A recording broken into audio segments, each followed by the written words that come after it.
ओम नमो भगवते वासुदेवाय। ओम नमो भगवते वासुदेवाय। श्री कृष्ण गोविंद हरे मुरारे। हे नाथ नारायण वासुदेवा।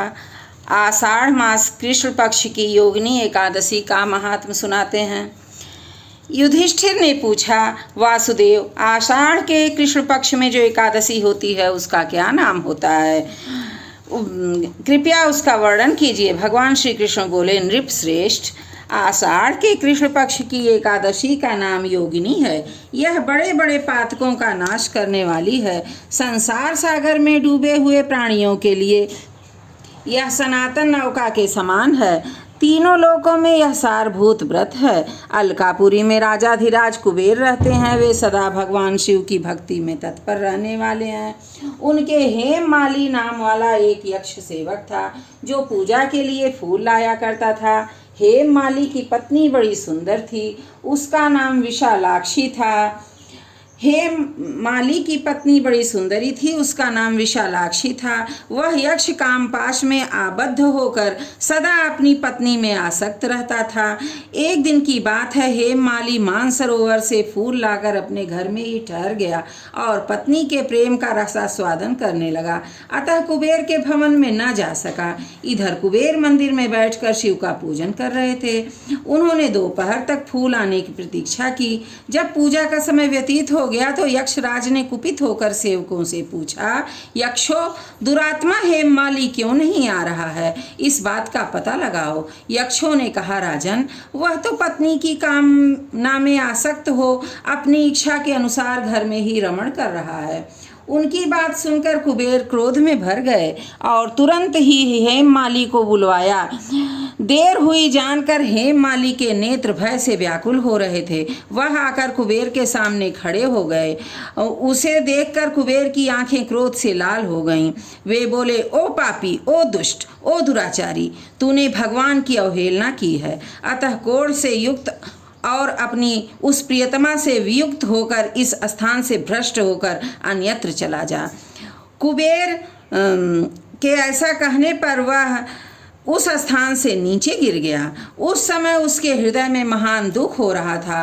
कोढ़ों से सारा शरीर पीड़ित था, परंतु शिव पूजा के प्रभाव से उसकी स्मरण शक्ति लुप्त नहीं होती थी। पातक से दबा होने पर भी वह अपने पूर्व कर्म को याद रखता था। तदनंतर इधर उधर घूमता हुआ वह पर्वतों में श्रेष्ठ मेरुगिर के शिखर पर गया। वहां उसे तपस्या के पुंज मुनिवर मार्कंडेय जी का दर्शन हुआ। पापकर्मा यक्ष ने दूर से ही मुनि के चरणों में प्रणाम किया। मुनिवर मार्कंडेय ने उसे भय से कांपते देख परोपकार की इच्छा से निकट बुलाकर कहा, तुझे कोढ़ के रोग ने कैसे दबा लिया? तू क्यों इतना अधिक निंदनीय जान पड़ता है? यक्ष बोला, मुने, मैं कुबेर का अनुचर हूँ। मेरा नाम हेममाली है। मैं प्रतिदिन मानसरोवर से फूल ले आकर शिव पूजा के समय कुबेर को दिया करता था। एक दिन पत्नी सहवास के सुख में फंस जाने के कारण मुझे समय का ज्ञान ही नहीं रहा। अतः राजाधिराज कुबेर ने कुपित होकर मुझे शाप दे दिया, जिससे मैं कोढ़ से आक्रांत होकर अपनी प्रियतमा से बिछुड़ गया। मुनि श्रेष्ठ, इस समय किसी शुभ कर्म के प्रभाव से मैं आपके निकट आ पहुंचा हूँ। संतों का चित्त स्वभावतः परोपकार में लगा रहता है। यह जानकर मुझे अपराधी को कर्तव्य का उपदेश दीजिए।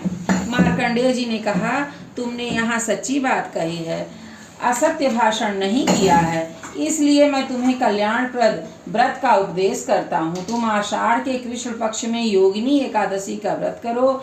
इस व्रत के पुण्य से तुम्हारी कोढ़ निश्चय ही दूर हो जाएगी। भगवान श्री कृष्ण कहते हैं, ऋषि के ये वचन सुनकर हेममाली दंड की भांति मुनि के चरणों में पड़ गया। मुनि ने उसे उठाया। इससे उसको बड़ा हर्ष हुआ। मार्कंडेय जी के उपदेश से उसने योगिनी एकादशी का व्रत किया, जिससे उसके शरीर की कोढ़ दूर हो गई। मुनि के कथनानुसार उस उत्तम व्रत का अनुष्ठान करने पर वह पूर्ण सुखी हो गया। नृपश्रेष्ठ, यह योगिनी का व्रत ऐसा ही है बताया गया है, जो 88,000 ब्राह्मणों को भोजन कराता है, उसके समान ही फल उस मनुष्य को भी मिलता है जो योगिनी एकादशी का व्रत करता है। योगिनी महान पापों को शांत करने वाली और महान पुण्य फल देने वाली है।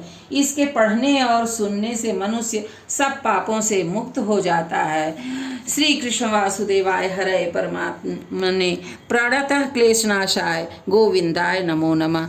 श्री कृष्ण गोविंद हरे मुरारे, हे नाथ नारायण वासुदेवा। बोलिए श्री कृष्ण भगवान की जय।